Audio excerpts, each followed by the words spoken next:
Coucou, bienvenue dans ma seule vidéo donc de la pré-rentrée du semestre 2, donc de janvier 2025, en espérant que vos examens du S1 se sont bien passés, que vous avez pu prendre un repos bien, bien, bien mérité. Je vous souhaite un excellent semestre. Voilà, je sais que ça va être un semestre qui va être assez rude, mais ne vous inquiétez pas, on va essayer, nous, en tout cas en santé numérique, et santé publique, de vous apporter un accompagnement, qui sera, plus que complet et on est très motivés et on espère que vous aussi. Donc aujourd'hui, je vais vous présenter un cours qui fait partie de l'EQE5, donc la santé numérique. C'est un cours qui s'appelle Objets connectés. Voilà, donc dans Objets connectés, on a 2 parties, 2 grandes parties. Donc tout d'abord, une grande partie qui concernera les objets connectés, puis une deuxième plus petite partie qui concernera la santé connectée. Donc on s'y met, voilà, avec les objets connectés. Donc tout d'abord, un petit peu d'histoire. Donc les objets connectés ont une origine ancienne, avec la signalisation à distance, par exemple, ou l'industrie. Donc de quoi il s'agit? Donc, en ce qui concerne la signalisation à distance, on a les feux de circulation, les capteurs de pression à l'entrée des parkings et dans les péages autoroutiers et en ce qui concerne l'industrie, on a les chaînes industrielles de production automatisée.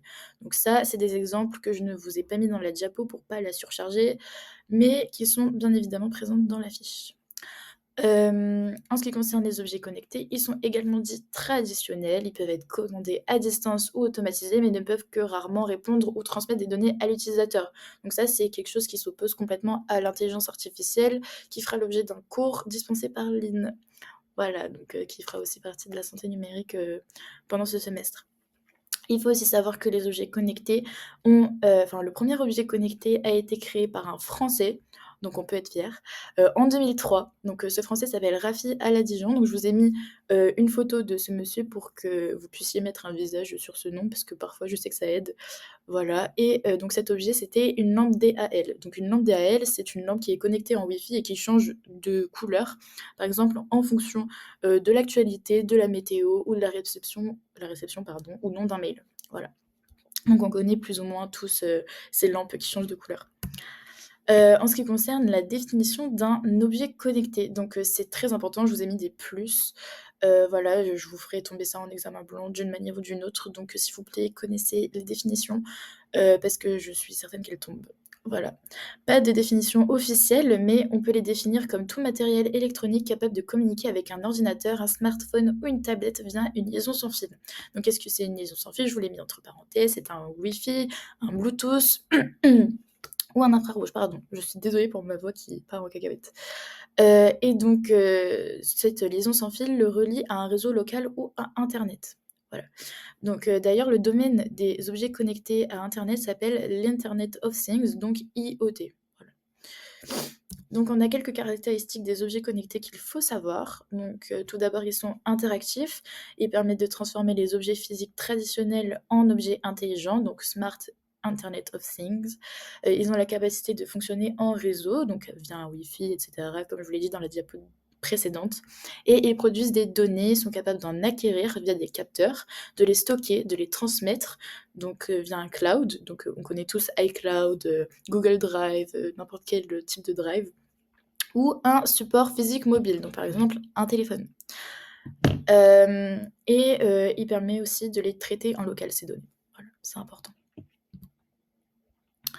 Donc la connexion des objets entre eux, et par ce biais, des personnes qui les utilisent engendrent une quantité extrêmement, extrêmement, extrêmement importante de données, donc qu'il est possible de récolter, d'agréger, puis d'analyser. Donc là, je vous ai mis un petit graphique, qui montre, l'évolution de la quantité de données au cours du temps, parce que c'est vrai que, au fil des jours, au fil des années, il y a de plus en plus de données, puisqu'il y a de plus en plus d'utilisateurs, de plus en plus d'objets connectés, enfin bref, je pense que vous avez compris l'idée. Là, dans la fiche, il y a un énorme exemple que je vous ai pas mis et que je vais pas vous détailler maintenant parce que ce serait vraiment trop long et que j'ai pas envie de vous surcharger non plus. Mais voilà, allez voir ma fiche, travaillez dessus et vous verrez, enfin, tout est complet, tout est bien détaillé. Donc là, on vous détaille aussi un petit peu l'écosystème des objets connectés, puisqu'il met en relation des acteurs et des composantes. Donc là, on vous les détaille. Donc il y a par exemple les concepts et fabricants d'objets à connecter, les fabricants des modules de connectivité, les opérateurs et équipementiers des réseaux permettant de connecter les objets et les services du cloud, et bien sûr les opérateurs du cloud assurant le stockage et le traitement des données brutes. Donc voilà, là, si jamais vous avez la moindre question, surtout n'hésitez pas. Enfin, de toute façon, je vous fais un rappel à la fin que si jamais vous avez la moindre question, il y a le Discord, il y a le forum, on est là, pour ça, donc surtout n'hésitez pas. Il y a bien sûr d'autres, acteurs et composantes, comme les fournisseurs d'interfaces logicielles, donc là, on vous met entre parenthèses les middleware, pour faire communiquer les différents objets. Il y a aussi les intégrateurs, qui orchestrent le fonctionnement des briques précédentes. Voilà, donc ce que je vous ai cité dans la diapo précédente, ainsi que les fournisseurs d'interfaces logicielles. Les fournisseurs de services et agrégateurs de données qui exploitent les données des utilisateurs générées par les objets connectés pour répondre à leurs besoins. J'ai fait une faute dans ma diapo, je suis désolée, mais bref, voilà. Et il y a acteurs de la sécurité présents à tous les niveaux de la chaîne, depuis la conception de l'objet jusqu'au service. Donc tout ça, si jamais vous avez besoin, que ce soit détaillé d'une quelconque manière que ce soit, forum. Je vous détaillerai tout ça, il y a pas de souci. Bien sûr, les objets connectés présentent une certaine vulnérabilité, hein, voilà, by design, donc par conception. Donc il y a la vulnérabilité et donc il y a plusieurs, aspects de cette vulnérabilité. Donc il y a la vulnérabilité des systèmes interconnectés. Donc par exemple, le piratage d'un objet vulnérable, ça donne potentiellement accès à tous les objets auxquels il est connecté par effet domino. Par exemple, mon ordi se fait pirater, il peut avoir accès, à tous mes mots de passe de, mon téléphone, il peut avoir accès à, mon casque, il peut avoir accès à n'importe quoi. Voilà, donc je pense que ça c'est compris. De toute façon, il y a un exemple qui est détaillé dans la fiche, une fois encore. Il y a les risques accrus d'atteinte à la vie privée et à la vie des utilisateurs, bien sûr. Si l'internet des objets au quotidien peut facilement faire l'objet d'intrusions malveillantes, la quantité d'informations personnelles qui peuvent être récoltées à distance augmente, sensiblement. Là, par exemple, on vous parle, de géolocalisation, de données de santé, des flux vidéo et audio. Donc ça, c'est encore un exemple que je vous ai pas mis dans le diapo, vous avez compris, mais qui est dans la fiche. Et on nous parle également d'un impact sur le monde physique, puisque plusieurs attaques pirates donc, ont montré, le danger potentiel d'une sécurité insuffisante. Et là, pareil, je vous donne 2 exemples, très bien détaillés, voilà, dans la fiche. Donc n'hésitez pas à travailler dessus. Bien sûr, les objets connectés représentent un marché fragile, puisqu'ils représentent une valeur d'usage encore incertaine. Il y a par exemple l'effet gadget qu'on cite.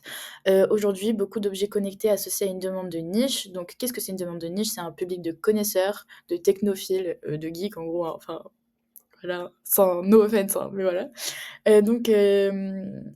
Qui sont faiblement utilisés, donc qui sont utilisés uniquement par ces technophiles-là. Parce que les services qu'ils rendent, présentent une faible valeur ajoutée ou parce que leur caractère ludique s'efface avec le temps. Voilà, donc là encore, j'ai oublié un N, enfin s'il vous plaît, désolée, je m'excuse. Ils présentent également un désintérêt rapide, donc on voit par exemple la loi de la brosse à dents de Google qui prévaut pour les objets connectés. Donc un produit n'est intéressant que si l'utilisateur s'en sert quotidiennement. C'est pour ça qu'on parle de brosse à dents puisque, la brosse à dents, on s'en sert normalement tous les jours, si on veut une hygiène buccale correcte, bien sûr. Et il présente une durée de vie insuffisante. L'autonomie est un des critères les plus fréquemment observés pour arrêter la décision d'achat. Par exemple, il y a pas très longtemps, je voulais changer d'ordinateur, ce qui m'a clairement fait, choisir, c'est l'autonomie. Enfin, là, j'ai choisi un ordinateur, qui a 18 heures d'autonomie. Enfin, clairement, c'est vrai que on peut très bien se retrouver par ce point-là du cours. Voilà. Maintenant, on passe, à cette partie du cours, ce qui est un petit peu plus petite, mais qui présente beaucoup de définitions, apprenez-les. La santé connectée. Donc je vous mets ici les définitions de la santé connectée, enfin de cette partie-là. Donc tout d'abord, on a la santé connectée en elle-même, qui représente les solutions technologiques, donc des dispositifs médicaux, capteurs et applications mobiles pour mesurer des paramètres médicaux ainsi que des paramètres liés à l'activité physique ou au bien-être. Donc ça, il y a aussi des exemples que je vous mets dans la fiche. N'hésitez pas à aller consulter. Il y a l'e-santé, donc c'est l'utilisation du numérique pour la santé, incluant la santé connectée, les applications, la gestion des données, la télémédecine, et cetera. Juste après, dans la prochaine diapo, je vous mets un schéma qui regroupe tout ça. Dans la fiche, il est en un peu plus gros, enfin vous inquiétez pas. Si jamais, de toute façon, il y a la moindre question, forum, encore une fois. Donc la M-santé ou la santé mobile, ça recouvre les pratiques médicales et de santé publique reposant sur des dispositifs mobiles tels que les téléphones portables, les tablettes, les systèmes de surveillance des patients, les assistants numériques personnels et autres appareils sans fil. Voilà, donc ça, c'est des définitions, s'il vous plaît, à apprendre par cœur. Je ferai tomber en examen blanc encore une fois, enfin vraiment, s'il vous plaît, plus, je sais pas comment vous dire, gros panneau, attention, apprenez les définitions de ce cours. Voilà. Donc là, on a la e-santé selon pardon, le, Conseil national de l'ordre des médecins. Là, on nous parle des avantages de la santé connectée. Voilà, donc que je vous ai aussi détaillé dans la fiche, bon, que je vous ai détaillé ici aussi, mais bon, je vais pas, ça fait un peu liste de courses, donc je vais pas trop m'attarder là-dessus, de toute façon. Vous le verrez dans la fiche, donc c'est pas très important pour moi de le détailler ici. On a des attentes, des usages, pardon, de la e-santé. Donc ça, c'est des points qui sont quand même, vachement importants parce que c'est des problématiques, voilà, d'actualité, hein. Par exemple, la problématique, des déserts médicaux, le diagonale du vide, hein, vous connaissez très bien, enfin bref. On pourrait trouver une partie de réponse par la capacité à suivre les pa la su pardon, je me suis complètement, embrouillée. On pourrait trouver une partie de réponse par la capacité à suivre la santé des patients et à mener des diagnostics à distance. Oui, par exemple, enfin, vous connaissez maintenant un peu le principe de téléconsultation, ça se démocratise un peu. On peut très bien, faire des visios avec des médecins maintenant, c'est totalement, accepté et acceptable. Prise en charge, à distance des patients et des personnes à risque qui, permettrait de renforcer le maintien à domicile. Donc par exemple, des personnes qui ont, une mobilité réduite, ça permettrait simplement de les garder chez eux, sans qu'ils se blessent et cetera. Enfin, c'est beaucoup plus simple pour eux, ainsi que pour les médecins. Bref, voilà. Les traitements des maladies chroniques pourraient être effectués plus en amont dès lors qu'elles sont détectées plus tôt. Ça pareil. Je vous ai mis une petite, remarque, concernant le traitement de ces maladies, dans la fiche, voilà. Il faut aussi enfin ça on a, on attend aussi, de la e-santé du coup de renforcer la prévention et renouveler la prise en charge médicale, mais aussi de réduire le coût de notre système de santé et le maintien à domicile, la détection en amont de certaines maladies. Enfin bref, ça se répète un peu, mais voilà. Donc la e-santé produira des bienfaits, que ce soit financiers, budgétaires et sanitaires. Donc la définition encore une fois très, très, très importante que je vous ai mise en rouge carrément dans la fiche, donc s'il vous plaît apprenez-la ou en tout cas sachez la reconnaître. Donc les dispositifs médicaux connectés, qu'est-ce que c'est? Donc est considéré comme dispositif médical tout instrument, appareil, équipement, logiciel, matière ou autre article utilisé seul ou en association, y compris le logiciel destiné par le fabricant à être utilisé spécifiquement à des fins diagnostiques et ou thérapeutique est nécessaire au bon fonctionnement de celui-ci. Voilà, donc là, je vous la cite en entier, s'il vous plaît, apprenez-la, s'il vous plaît, s'il vous plaît. Donc là, on vous parle des dispositifs médicaux connectés, comme la diapo d'avant. Le dispositif médical est destiné, par le fabricant à être utilisé chez l'homme à des fins de diagnostic, prévention, contrôle, traitement, ou atténuation d'une maladie. Pareil, là, ça vous fait un petit peu liste de courses, donc je ne vais pas vous détailler plus. Donc la notion de connecter sous-entend que ce même dispositif médical va se voir rajouter une connexion. Voilà, encore une fois, Wi-Fi, Bluetooth, n'importe quoi, lui permettant de se connecter avec son environnement et donc bien évidemment de communiquer avec celui-ci. Donc en conséquence, les objets connectés de santé englobent tous les appareils pardon. Donc en conséquence, les objets connectés de santé englobent tous les appareils connectés n'ayant pas de finalité médicale déclarée, qui appartiennent au champ du bien-être. Donc ça, c'est très important. Je vous ai mis plein de plus dans la diapo, plein de plus dans la fiche. Donc voilà.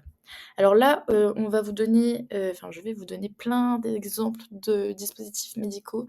C'est très important parce que ça tombe, voilà, ça tombe, tout simplement, ça tombe.